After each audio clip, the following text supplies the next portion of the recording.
If you have an iPhone or an iPad, you may have thought you were safe from being tracked across the internet.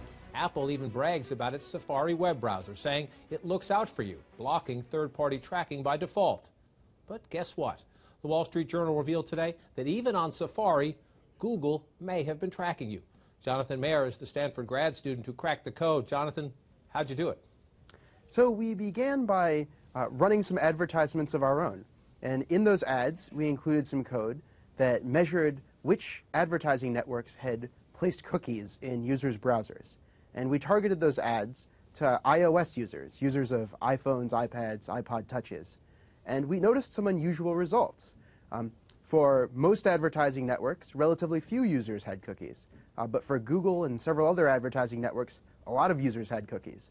And that clued us in that something was wrong. Google was asked about this by the Wall Street Journal, and a spokeswoman said, quote, the journal mischaracterizes what happened and why. It says if you go to Safari, there are plenty of exceptions, and it just took advantage of what I'll call an existing loophole. True?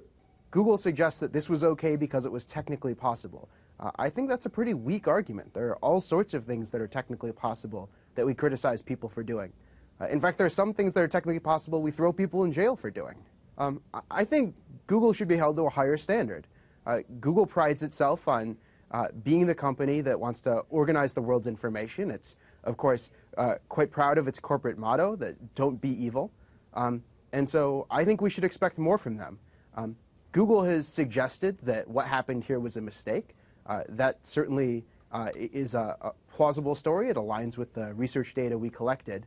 But of course, mistakes are not enough to immunize a company from responsibility. Regrettably, it appears for the moment the most effective tools, and they're far from comprehensive, require blocking advertisements. And that's certainly not a good outcome, because then you're forcing consumers to choose between subsidizing the free websites they love and their personal privacy.